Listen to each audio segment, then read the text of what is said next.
In order to clear my mind, I grabbed my camera and went for a walk in old Havana, which if you've ever been there is kind of an assault on the senses. There's areas of great beauty, but you go off the beaten track and it's really very poor and the streets are quite dirty and you can feel a bit unsafe. But I didn't feel unsafe, I felt comfortable. And so for me, that's that creative element. It just clears my mind.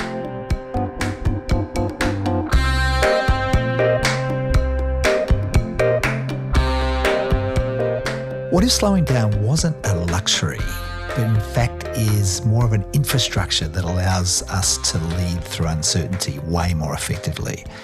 Well, my guest today, Dr. Chris McKeown, is a bit of a polymath. He is a photographer and an energy consultant. And I think most interestingly, is someone who's learned that widening the aperture, both literally and metaphorically, might be the most important leadership practice that we're missing. When Chris was told that he'd effectively lost his job while sitting in Havana in Cuba, he did something really unexpected. He grabbed his camera and he just went walking around the city. And what he discovered about attention, awe, and the neuroscience of doing hard things challenges everything we think we know about how we need to lead. Chris has had his work installed in hospital rooms. He's photographed the night sky to help him carve his own nervous system. And he's interviewed CEOs who have found that having an opposite world isn't an optional, nice thing to have. It's an essential thing. I reckon this conversation will change how you think about presence, impact, and what it means to create something that matters when you're not in the room. Hi, I'm Digby Scott, and this is Dig Deeper, a podcast where I have conversations with depth that will change the way you lead.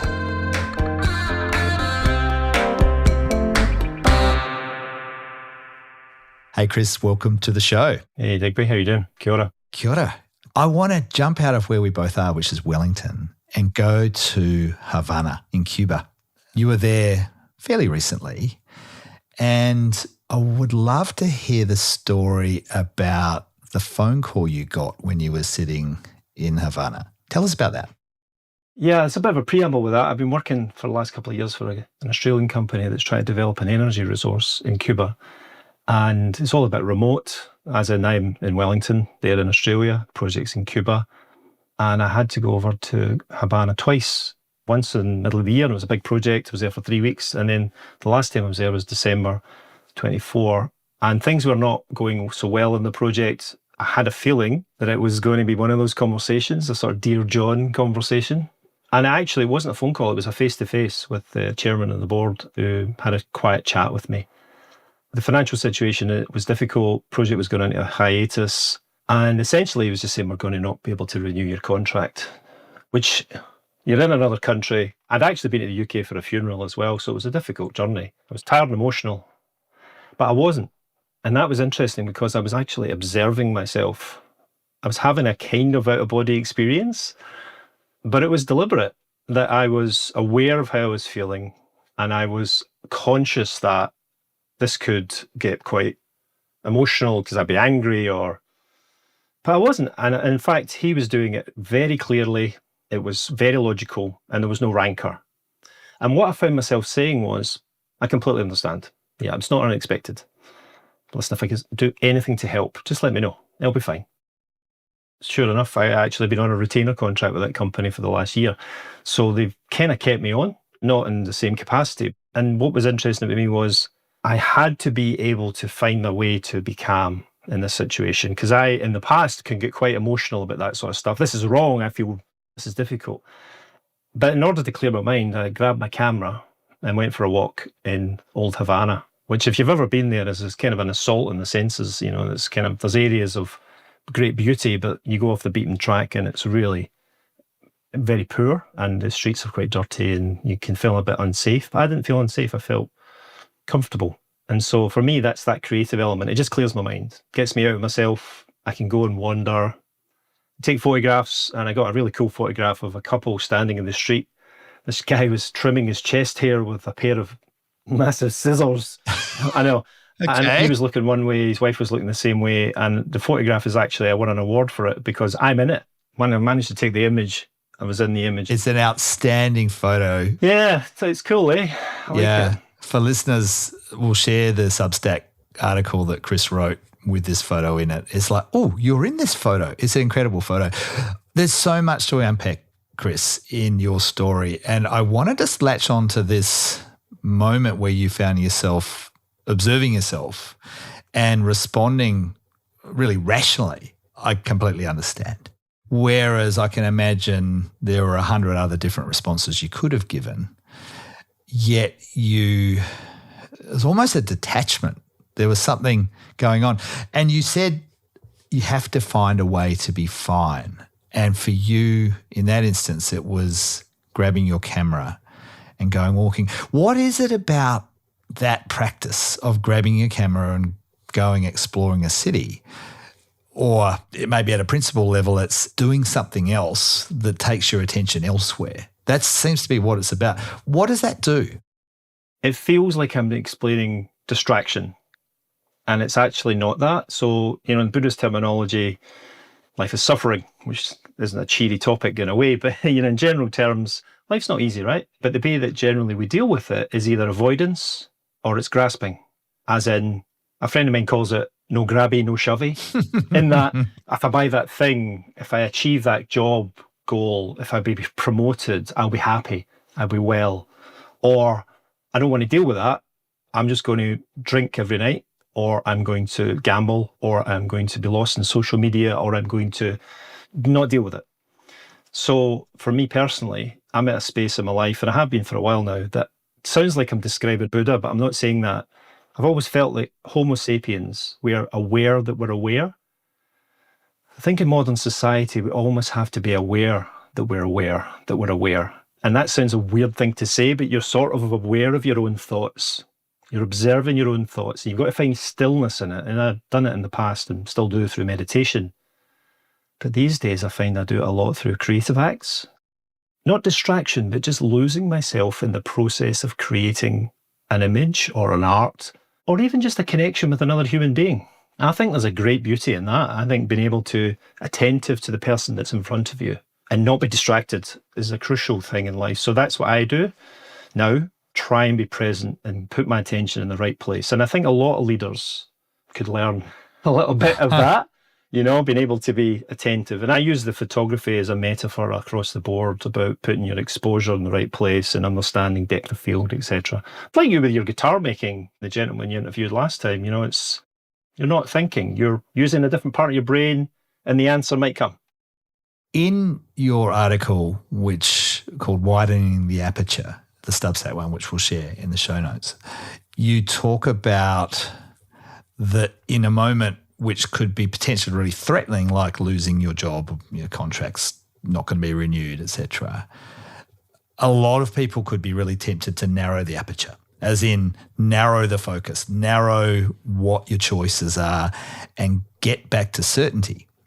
And what you're talking about as a practice is almost the opposite. It's like, well, hang on, no, I'm just going to not even think about trying to get an answer right now. I'm not going to try and shore up certainty, even though potentially that was a really real challenge for you. You went the other way. You widened the aperture. You went out around the city. You took photos. What happens when we narrow the aperture? And I'm thinking about people listening to this, they're in leadership roles, high stress, high tension, lots of stuff coming at you, potentially some crises each day to have to deal with. What's the risk if we stay too narrow? What happens? The camera, I'm obsessed with cameras, right? It's a great thing to get involved in. But, widening the aperture is a way of letting in more light. So for photography, you want to get perfect exposure. And there's components to that, but essentially three. Aperture, the size of the hole in the camera that lets in more light. Shutter speed, so how fast the image you're capturing is. Like with sports people, you keep the shutter speed up high. But in my case, I do a lot of long exposures for the Milky Way. So I need a lot of light, a lot of time, and a lot of patience. But the other one is ISO, and that's about noise.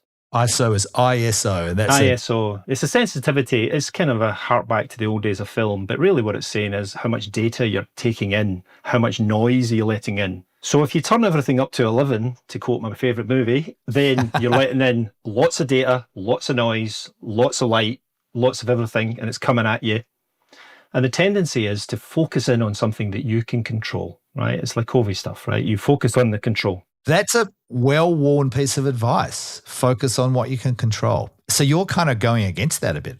No, I'm not really. I'm saying being consciously making decisions, not being driven by your nervous system, being aware of what you're feeling in your body and understanding where you're going and think, oh, I know what's happening here. I'm asking about that decimal point because it makes me feel better. And that's an area that I'm comfortable in.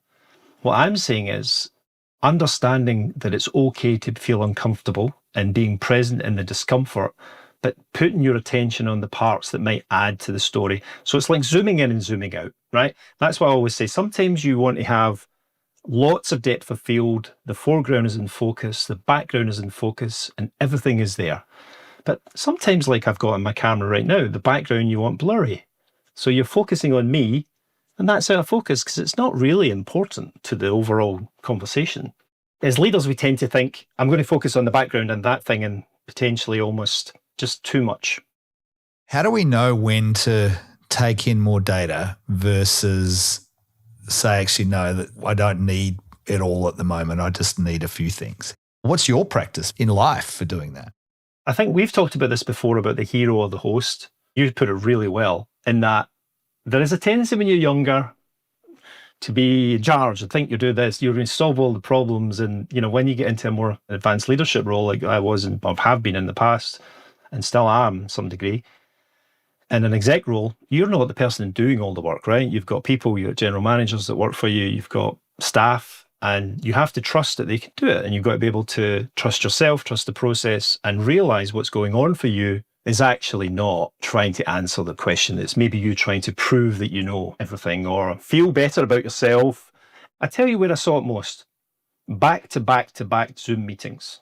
That was awful for this because you go to a meeting, the meeting would finish, you switch off your camera, and another meeting would start. No time for decompression, no time for a reset.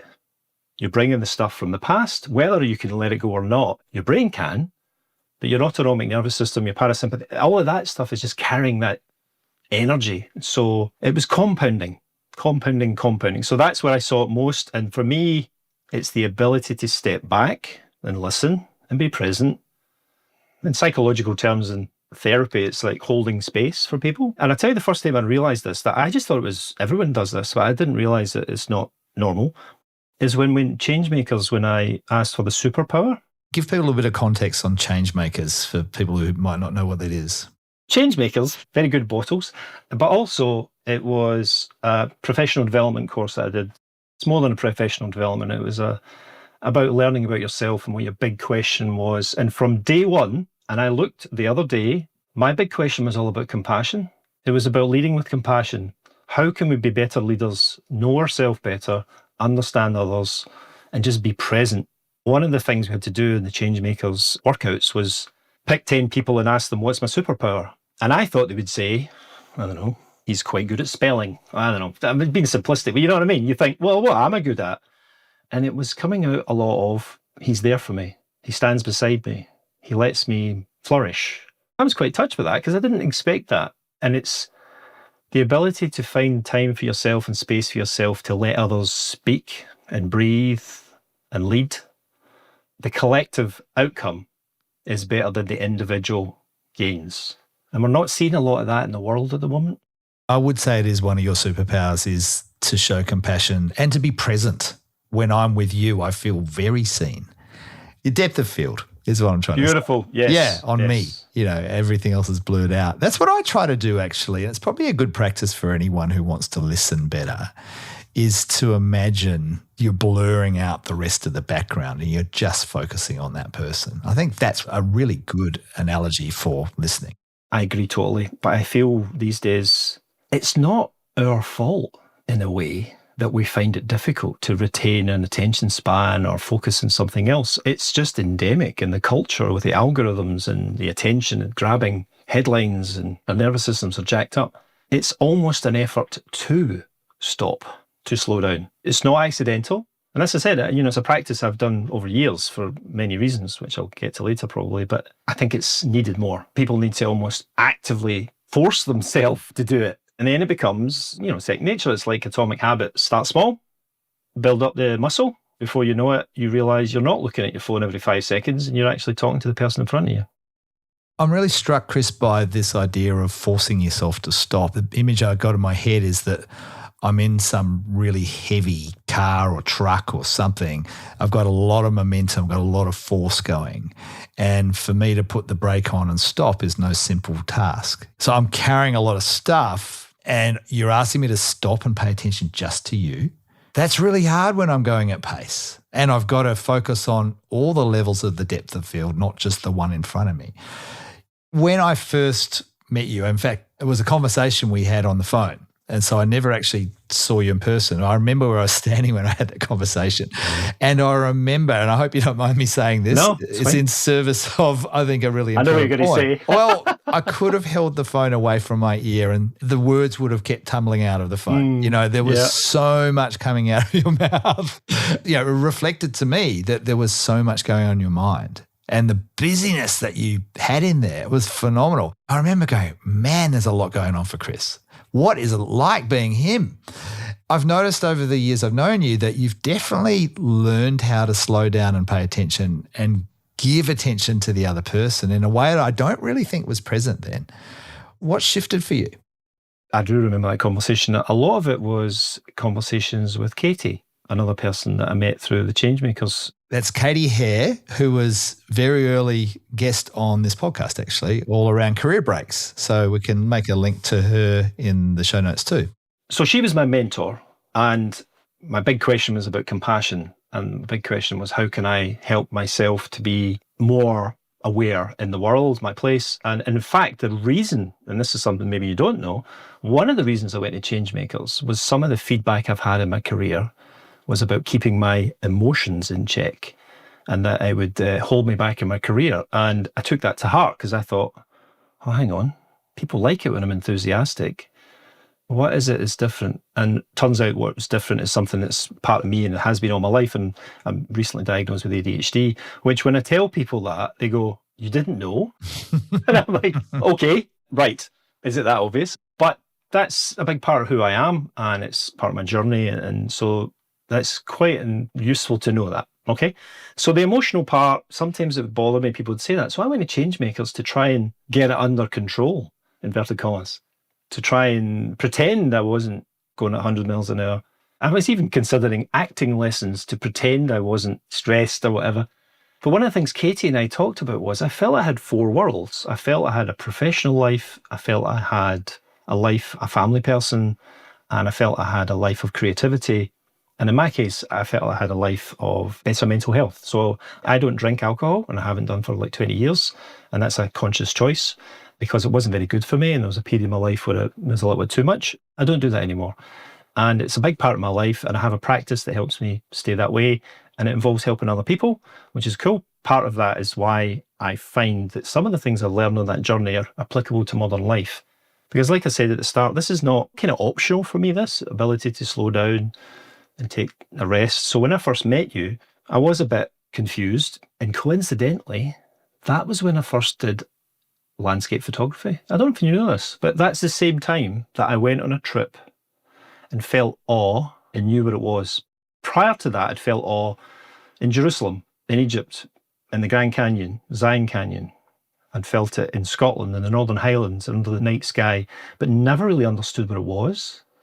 Never knew why it was a good feeling. But when I felt it in the South Island, just before Changemakers, I took a photograph with a bunch of other people. And when I'm describing it to you, right, here's a question for you. When I ask people, do you remember what it felt like to feel awe? They don't just remember it, they feel it. Yeah, totally. So for me, I remember the feeling, the cold air on my skin and the sound of the birds at the water's edge and the light and the sunset against Auraki Mount Cook. And I've got that photograph with the car headlights in the distance. I can even feel my voice changing when I'm describing it because it is so... You're slowing down. Slowing down. And it's not a memory. It's a whole body experience. I want to jump to so what? So we get tingles and we feel good in some way. Yeah, they're great. What's the big deal? Yeah, what's the big deal? Right, I can do that on holidays, mate. I'll go camping a couple times a year. I'll get that. What's the big deal? Why should I pay attention to this? Because I know you've interviewed a bunch of CEOs and you've noticed the really successful ones build in this.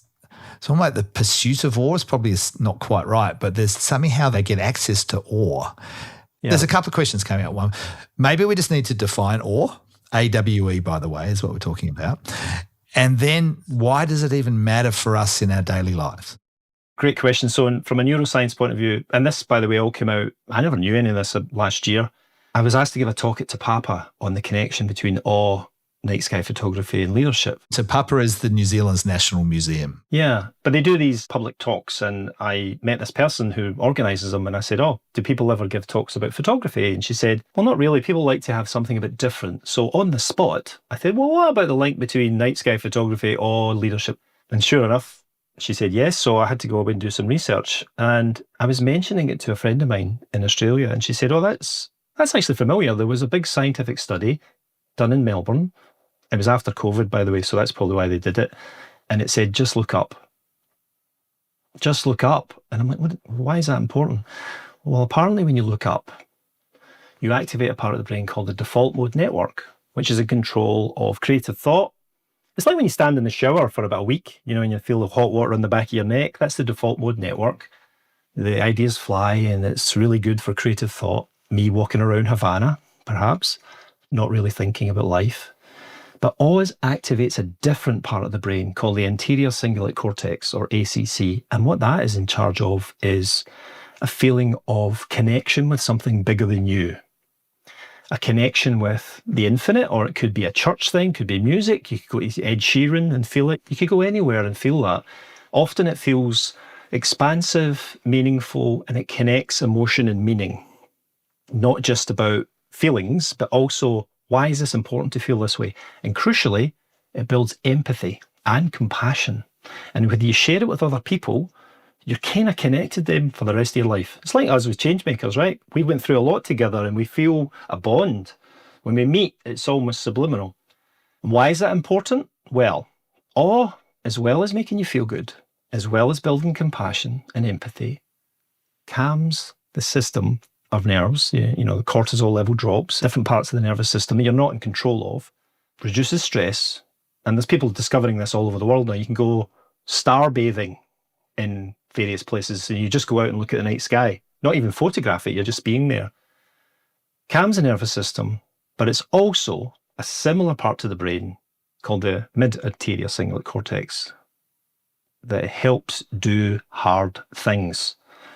So having a connection with something bigger, the feeling of compassion, the ability to slow down, the reduction in stress, enables you to do really tough things.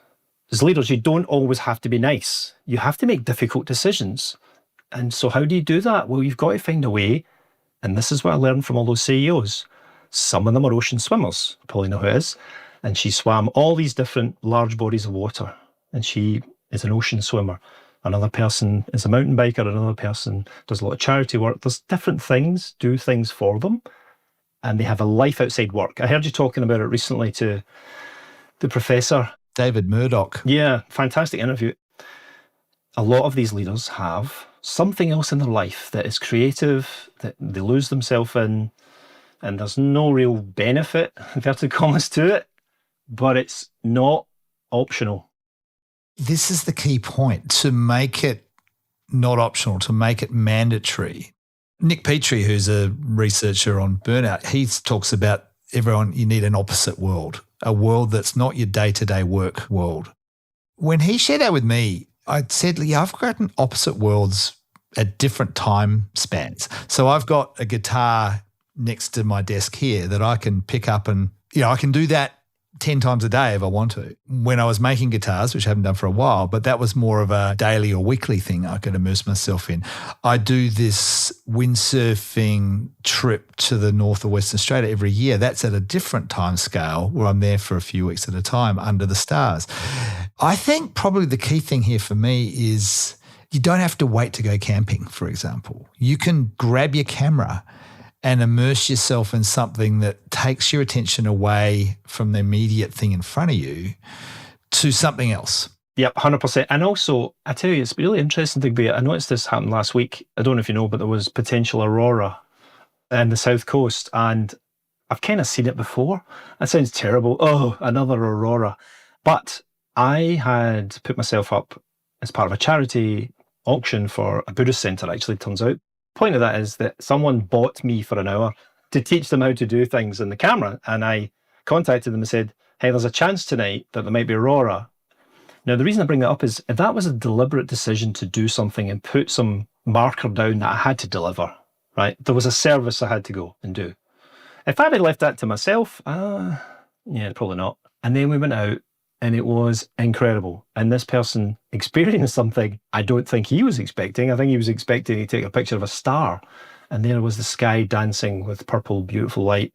I know he'll remember that for the rest of his life. It was just a moment and we saw this amazing light show and he learned how to do it.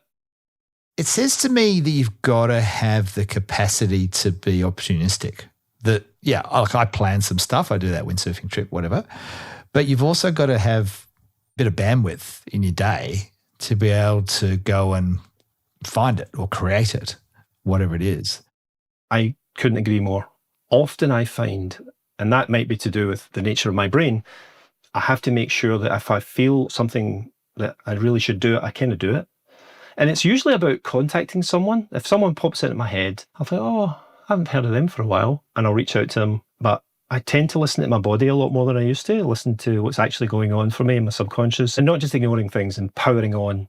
That being said, I've been quite busy the last few weeks on a project I'm working on, so that has taken a lot of my attention. And I do notice that some of my practice falls away. And then, oh, why am I not feeling that great? Oh, that's because I haven't meditated or haven't done this. And you go, oh, okay, back on the keel. What you have done, though, is work out what is good for you and what you know you need in your life. Half the time we don't even know. So run experiments to find out, well, what lights you up. Bingo. And then you've got your checklist. And then, okay, how much of my checklist got met today? It's that kind of thing, isn't it? To be able to, again, deliberate, conscious choice. I only discovered this recently, Digby, and I love it. You know Maslow's hierarchy of needs. He actually talks about this in some of his research. It's called peak experiences. And they're transcendent, almost religious, and there are brief moments of widened awareness. You lose focus on yourself. You accept life more. You feel more united. When I read that, I thought, oh, somebody's already thought of this, which is true. Nothing really that new. I mean, Marcus Aurelius was talking about it thousands of years ago. But Maslow talked about it, but it's not something that you seek, like that guy that just climbed that building in Taiwan. You could call that a peak experience, but what we need to do is find something for ourselves that brings us to that place. And here's the important part, though. You can't live in that place because that place is not real life. You've got to take what you learn in these moments, in these places, to the rest of the world and interact with other humans, because you can get yourself sober, you can stop addiction, you can get a new career, you can do all these things. No man is an island, right? You've got to interact with other people and being present for them and seeing them and all their flaws. Have ways to get that top up of whatever it all gives you. For example, I went mountain biking for the first time for ages yesterday. I went with two mates. We're longtime friends. And it's a hard slog. It's 6 kilometres up this grinding bloody hill. We got to the top. We had a good chat up the top. And then you do the downhill. You kind of were saying you got to earn your downhill because you've got this grind up. That's still pretty challenging in different ways. You don't want to crash. You're going at speed and winding and all that. Get to the bottom. We all were just feeling really good that we'd just done that. And it was a shared experience. And that was yesterday. And I'm carrying that energy that I got from that into today, into this conversation, into the other conversations I'm going to have.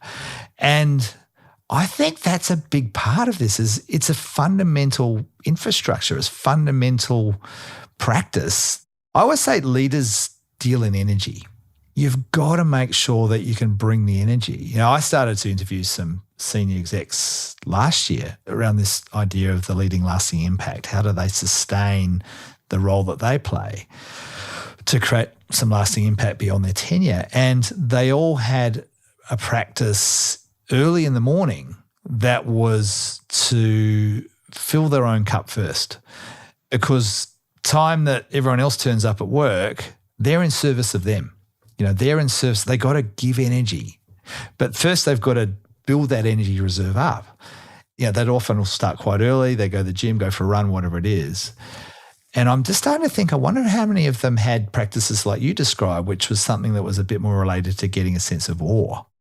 The Alan de Botton book, Religion for Atheists, talks about this quite a lot. Many people will know him from his beautiful, plummy English voice. He's a fantastic writer as well. And, a lot of religious practices, the church groups, Christianity, Judaism, the Muslim faith, not everything about these religions is bad, inverted commas. I know we tend to think about modern society and view things in a different way, but a lot of people get community, connection, emotion, transcendence through music, through prayer, and these peak experiences, inverted commas, in church. Or they get it at the weekend doing sport or go to the gym. I mean, the gym's a good part of that as well, but the gym is almost like you're there by yourself, which is great. The things I'm talking about are the feeling of connection. And I'll give you an example. That coffee place in Island Bay, where I catch up with you occasionally, the guy knows you, right? And you know him, because you just go in and you're aware.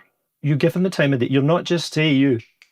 It's beyond a transaction. Yeah. The barista and I have a bit of a bromance. Why not? But people remember the feeling they have when you meet them. And what I mean by that is, I did an event last year, the Relay for Life, Cancer Society, big running thing. People basically get sponsored and they run around Westpac Stadium or the new Sky Stadium. And I volunteered to take some photographs at it because I like doing that sort of thing, as well as doing photography as a side career. I do it also just for charitable stuff. I went along to this thing, and it was the whānau event for survivors and their whānau of cancer. And none of them wanted a photograph taken, understandably. So I decided to not really bring the camera out much at all at the start. I just chatted to people. And I made a very conscious decision to learn everybody's name. Don't know why I decided to do that and when I decided to do it, but I wanted to know that I saw them. And so within about 20 minutes, I think they got bored of me. And they went, oh, okay then. And I took the photographs and there was nice moments. And then at the end of it, they have this thing when they've got a banner and people paint their hands and put their hands on, showing handprint in their name. I started by taking one photograph of that at the start, but the end of it was covered in handprints. And I went to take a photograph of it and I got quite emotional because my mother died of cancer. And I thought, oh, that's very professional, Chris. The photographer's weeping, but the nurse that runs it, she said, it's okay. It happens all the time. And so for me personally, that moment will live with me because I saw people. I was there and I shared something with them. And at the end of it, they were like, okay, let me take a photograph. And then when they did the parade later on, they're going past me. I was shouting their name. Hey, John! And I was getting, yay! So there was a reason for doing it. I just didn't know what it was. It's not the photograph though, right? No, it's not the photograph. Photographs, it's a Rick Rubin, right? If you trust the process, the magic will happen. This is Rick Rubin. Yeah, the music producer. I love that book. You've got to be able to find a way to be able to slow down, be conscious of your body and yourself and your breathing, and be present for the person in front of you. Be present for them. Can I make a slight left turn, which relates to exactly what you just said? And it's to do with your photographs that have been put into hospitals and other places where healing goes on, and potentially there's quite a lot of trauma and at least high emotion often. I'm thinking about, for example, Wellington Hospital, where you've got these huge, your photos have been turned into essentially giant wallpaper. Yeah, oh, thank you for that. That came about kind of randomly, that Wellington Hospital was going through a big refit and they were doing some work in the neonates intensive care unit family room, which is an indoor space with no windows, and it's depressing. It's depressing for a number of reasons. One is if you're in the neonates intensive care family room, the context isn't great, right? Absolutely, right? It's a lovely space, but darkness. And so they wanted something to bring it up to light. And the nice thing is that I worked with the nurses and they chose the image. It was an agreement between all of the team to pick an image that was worthwhile. And they picked an image that I wasn't expecting, which was just a simple view from Mount Kalkal looking down over Wellington. It is nice, but you feel like you're there. Just point to note, if you're a manager, leader, people leader, this idea of let your people decide stuff, just a good practice. That led to one, led to another, but the first one is special to me because it was the first time I'd ever seen any of my photographs printed on a 4 metre by 3 metre wall, which was quite remarkable, actually. And then that led to, I think I've got about a dozen in there now. And so they're in the X-ray department, and there's one that's, you can see it on my website, it's quite funny. There's a 9 metre long corridor, and they've got one of my images on it, and I thought they'd pick a landscape. No, they picked a bird on a stick. Bird on a stick in front of an Air New Zealand plane in front of the Tararuas, but still. And it's just simple, but it gives people a little bit of light. And I was talking about it to Papa, if you were there, when the nurse was at the back of the room. And I said, I believe it really helps people feel centred and calms them down, and the forest scenes really make them feel part of nature. And so she said, yeah, I'm actually one of the nurses, and it really does. People feel a lot calmer. It's a beautiful link to, if you can't get out in nature, let nature come to you, and that's what's happened. I'm also curious about that as an example, the power of having something that can have an impact when you're not there. As you know, I'm really curious about how do you create stuff, culture, whatever it might be, that can have an impact beyond your presence. How does it feel to know that they are there and it's something that you created, but you're actually not around? You have to turn up to the hospital every day to create that. The photo does that. How does that feel? My first thought was, that's out of focus. Genuinely, I went, they picked that one, that's slightly blurry. I'll give you an example of the most recent image that I really love is the creativity behind the project team that do this is really great, right? So they picked an image, actually be printed on a CT scanner, to be printed on the wall behind the CT scanner, and to be on the roof in a light box. So if you're lying on a CT scanner for hours at a time, staring at a grey ceiling, no, not anymore, you're staring at a sky and the light. And then when you go through the scanner, you see Wellington Harbour, and then you're through into the beyond. Yeah, so when I saw that, I don't really think about it in terms of legacy or anything like that. I just think about it in terms of, truthfully, what matters to me is the impact on that one person in that moment. I love that because you've created something that doesn't have to do anything else now. It's just there. Different people will experience it differently, but your love and your intent that's in it is the thing that will carry forward. Do you know, it's really interesting you bring that up, because remember before when you said about different timescales of deliberateness? So last year, I was privileged to photograph behind the scenes on a movie, and I saw the craft behind and what was involved in making a 20-minute short film, which hopefully will get released this year, but maybe next year. 13 hours on a movie set, witnessing the joy and of the craft of the people that made the film. But it got me thinking about a project to photograph people being creative and to ask them questions about, what do you want people to feel? What's the energy you want to convey? Not just the process of the art on the craftsmanship and making the thing, because they give it away, right? They sell it. It's not theirs anymore. It's out in the world and they've given to someone else. What do they feel? There's a bit of them going with it. Is the energy going with it? I've got a very good friend who is a carver. He does a lot of bone carving, a lot of Maori connection from up the East Cape, sorry. He's volunteered, and his partner has as well, and she's a jeweller, and I've got about half a dozen different people that are interested in the idea of being interviewed and photographed about the creative act, a bit like Rick Rubin stuff, but what is it they want to present to other people, and what do they hope for legacy? Legacy through art. I think it's a great question we can all ask ourselves every day. What is it that we want other people to feel as a result of our presence, as a result of what we do today? How often do we ask that? I hate to say it, I ask it all the time, because at the end of each day, I have to analyse how I've been through the day. And it can sometimes be painful, right? You've got to say, didn't do that very well. I need to apologise to that. I need to make amends for this. I have to sort that out and I have to own it. Not a comfortable experience in life. As we start to wrap this conversation up, I'm reflecting on what I've learned about you in this conversation. I've got a much more profound appreciation for both your journey and the struggles that you've had, but the reflective practice that you've built in. You've thought deeply about your choices. You haven't shirked back from leaning into the hard ones, the hard choices that you had to make. The other thing I would say about what I'm noticing about is you back yourself to create what you want to create. I've seen it through the way you've embraced your photography and put it out there in the world more and more now. there's this beautiful growing confidence. I just wanted to let you know that. Well, I really appreciate that, Digby. That's very nice to hear. Thank you for that. I'd love to say it was all my own work, but unfortunately, it's not. Never is all your own work. I think one of the things I loved about meeting you and everyone else is understanding the importance of mentors and taking advice.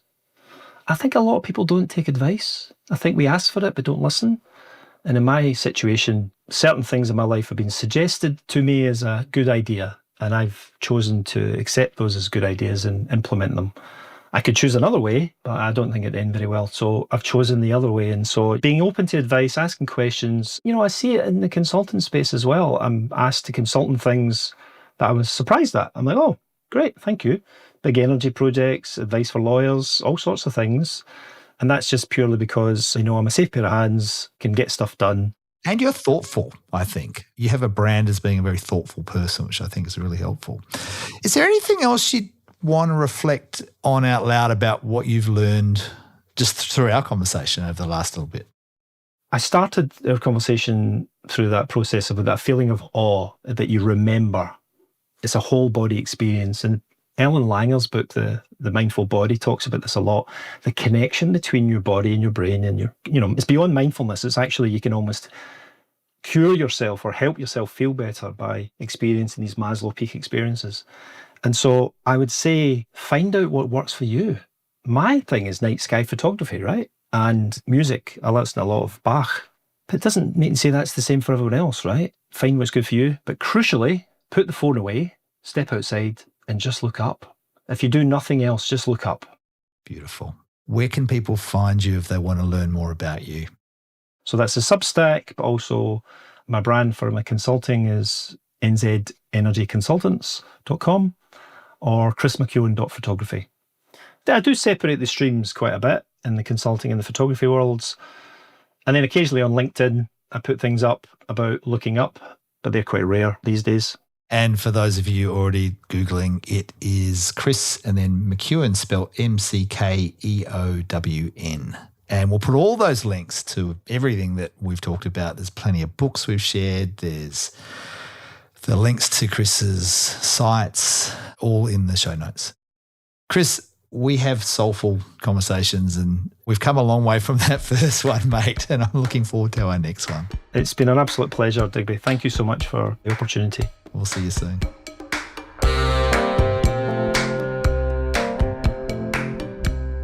Hey, quick reflection after that conversation with Chris.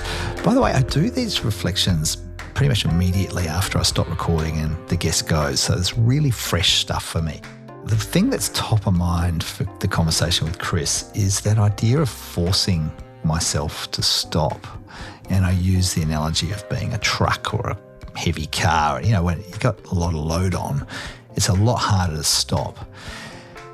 And I realised that I need to be able to have the capacity to be able to do that well, because it's important to be able to pay attention to what's in front of me. And if I'm carrying too much baggage, too much weight, too much responsibility for stuff, then it's going to be a lot harder for me to stop and pay attention to what's going on in front of me. And it's just got me thinking, how do I do that? And my top of mind answer is travel lighter. Get rid of the stuff I don't need to be carrying anymore so I can be as light as possible. I think something there for me to think about. I'm wondering what it is for you. There was a lot of gold in that conversation with Chris. Man, he's a polymath. He's just such an interesting guy. And at the core is that compassion. I'm wondering what that compassion, that humanity that he brings, what's that triggered for you? Love to hear. Drop me a line about that. Also, I wanted to let you know it's the start of 2026. You'll be hearing this sometime in early 2026. One thing that's happening for me this year is I am going to be investing a lot more time and energy in spending time in my home country, Australia, in particular Western Australia, which is where I'm from, in particular Perth. If you're a listener there and you are interested in what I do and you want to have a chat about what we could do together, I'd be right up for a coffee. I'm going to be there a lot, starting from a few weeks in February and then again in March, then again in May. And I'll be spending a lot of time there. I'm looking to build a bit of a base there, grow my practice in leadership development there. So if that sounds interesting, get in touch, digbyscott.com/contact. I want to thank Gabby White, who's my practice manager, for pulling behind the scenes everything together to make these podcasts possible. Thanks, Gabby. As well as Kane Power, my podcast editor, for doing such a good job at creating a great listening experience for all of you listening. Until next time, this is Dig Deeper. I'm Digby Scott. Go well. See you soon.